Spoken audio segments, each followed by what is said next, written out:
live at C2E2 just off of the show floor, and I have Chicago Cosplay Sarah with me. How has your day been? It's been amazing. Very busy here today. You had quite an awesome, it sounds like you had a really fun meet and greet today. I did. I got to meet Elijah Wood, Frodo himself, so that was incredible. Did he say anything about your cosplay? He was like, look at you guys, you look awesome. I came in with a Legolas and a Hobbit, and he kind of lit up. You could see the different reaction because we were dressed up, so that was really cool. Oh, I love that interaction. It's so cool to get that. He was so nice. So, well, speaking of cosplay, what did this hobby start with for you? What was level 1 like for you?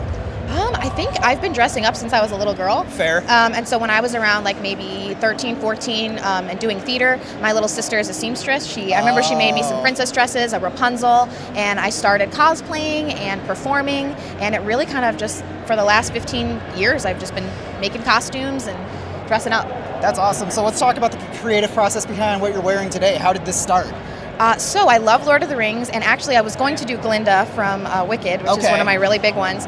But when I heard that Lord of the Rings was coming, and it's a really big family favorite of mine, I know every line. I've read the Silmarillion, the books, everything. I could go toe-to-toe with you on the facts of it. So a big fan, extended edition only. So when I heard that they were coming, my friend and I scratched our Elphaba and Glinda, and we said, we're doing Lord of the Rings characters. And it was between Galadriel or Arwen. And growing up, my mom would always say that I looked just like Arwen. So it had to be Arwen.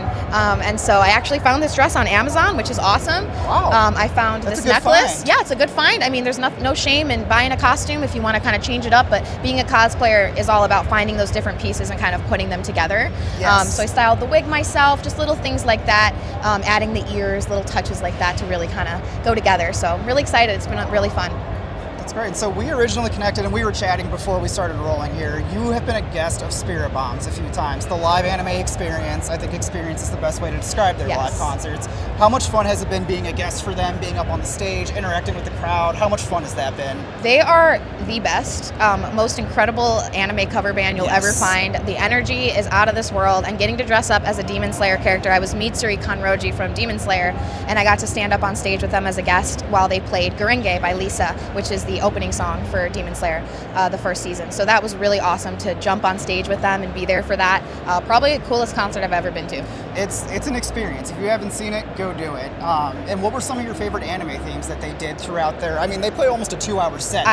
They've got everything. I mean, they've really got everything. I remember the night I was there, their set got cut a little short, so they weren't able to do One Piece, which people were a little bit sad about, but they hit everything else besides that. And I know at all their other shows, they always do One Piece too. They did Demon Slayer. Yes. They did Hunter x Hunter. I mean, I knew every song that they were playing. They did Spy Family. Yes. Yeah. How much fun did you have during that ending montage of just all the Attack on Titan themes? More fun than I should probably admit. I knew every song. I was saluting. I put my hand on my chest, my heart, and everything.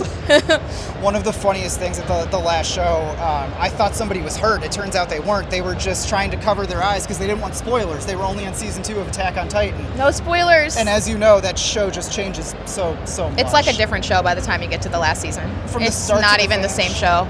It's like you spend the whole season asking questions and then you get the answers that you didn't want.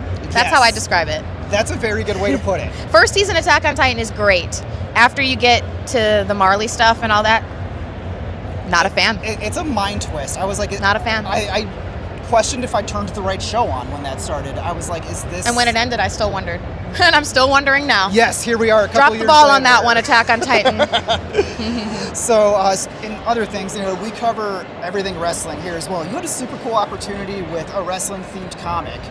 How did that opportunity come through to cosplay that character? How did that opportunity come? That was awesome. So that's actually, I'm Mexican, so we have lucha libre, like fighting luchadoras, female fighters. We love lucha here. Yeah, lucha libres and stuff like that, so that's in my blood. And so getting to be asked by David Rodriguez, he's actually worked on El Diablo, the video games. He's got an incredible repertoire. His resume is amazing. His resume is awesome. And so he actually reached out to me and asked if, since I'm Hispanic and I fit the look, that he was designing this character, and he really wanted me to be her, Battle Adelita. Yes. Adelita 1, which is her hummingbird suit, which is really cool. So she's a Latina superhero. So I got to be fitted, got to have a costume, and then I got to stand at the booth last year here at C2E2. So that was really cool. So that was just about a year ago now. Last year. That must have just been so much fun to be connected. It feels like yesterday, honestly. Doesn't and there's a soundtrack for it, and he's making more comics, and so hopefully it'll pick up more traction and more people will know about it. Hopefully you'll be back here next year doing another round with it. I know he tried to get in this year and it didn't work out. I think they had too many people this year, so. It's a pretty full house S this year, Yeah. as we're looking into a C over Yeah. there. So, well, where can people keep up with you and all of your crafts? My Instagram is going to be the best place. It's at Chicago Cosplay Sarah, and that's kind of where I have everything. I also have a TikTok as well, and there's a link to that in my Instagram. Well, we'll keep that all linked below. Thank you for taking the time today. Glad you had a great time with your autographs, and enjoy the rest of the show. Thank you so much for having me. Of course.